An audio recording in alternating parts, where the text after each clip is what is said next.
Brendan Greeley's on assignment. He's nerding out, actually, attending the American Economic Association's annual conference in Boston. And after months and weeks of reporting on what market economists care about, Brendan is checking out what's puzzling academic economists. Brendan, this year it's income inequality and Thomas Piketty's book. I thought that was a book of last year. Everyone's still discussing it?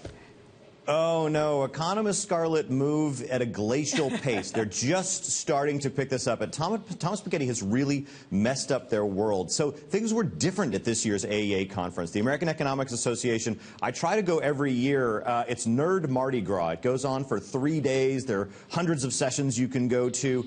This year, it was all about Thomas Piketty. If you look through all the sessions in some way, many of them were reacting to him. And there was one session where he actually was on a panel, and it was like a World Wrestling Federation cage match. There were 3 other economists lined up to respond to his book, and for the first time, Scarlett, there were hecklers. I've never seen this at an American Economic Association conference, but people stood up and heckled Greg Mankiw from Harvard. So, you know, it's a reminder that one of the things that Piketty has done is he's made sure that it's clear that economics is also political and it's important. But there was actually substance to this panel that I went to, in addition to the people, and I'm not making this up, having selfies taken with Thomas Piketty.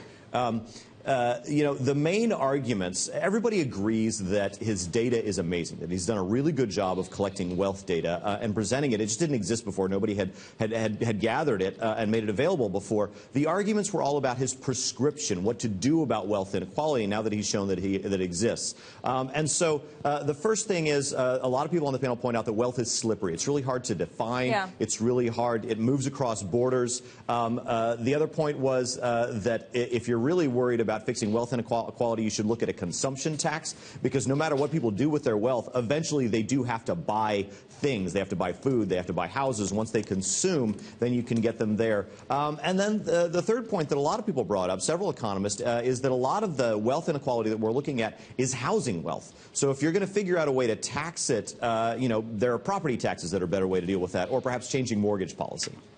And you spoke with a couple of people, specifically Thomas Auerbach. What did he tell you? Oh, excuse me, Alan Auerbach. Alan Auerbach, again, he's one of these people who's been looking at income inequality and tax policy forever.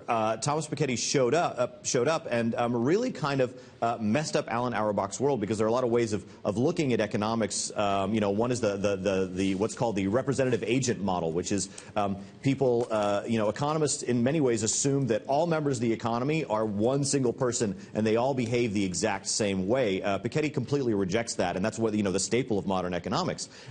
But you know, Auerbach made a really good point. Which is that you can't just look at what's the ideal tax policy. You have to look at what actually works pragmatically in the real world. We have issues like this with all kinds of taxes. When an executive takes a flight on a corporate jet, we don't know whether to call that income, we don't know whether to call it consumption. These questions always come up, and we make decisions about how to do it. We're never going to have a perfect measure of consumption, but we have consumption taxes around the world. The VAT is a successful tax practiced in every developed country except the United States. So we have some experience with that, and the fact that we don't have wealth tax. We do have inheritance and estate taxes, but we don't have annual wealth taxes of any size anywhere. Should tell you something.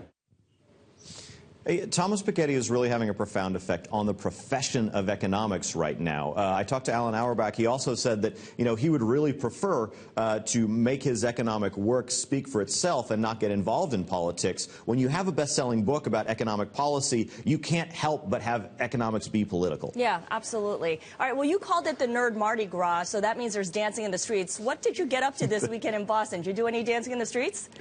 I got Dunkin' Donuts. That's important, right? That's a good start. Open at 5 a.m. in Watertown. Absolutely. But you know, there was some amazing sessions that I went to. I talked to Eliana La Ferrara. She's an Italian economist. She looked at how telenovelas in Brazil actually reduced the birth rate in Brazil. I talked to a man who looked at the best way to get people to donate to their church.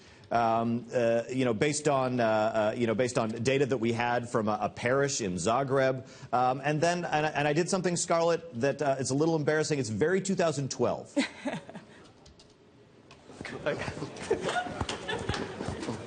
Yeah. Who is that with? Yeah. That's Andy Kim. He's done an amazing look, and we're going to talk about that later this week on Surveillance, at how Gangnam Style actually affected valuations of a company in Korea with non-material information. Non-material information, love it.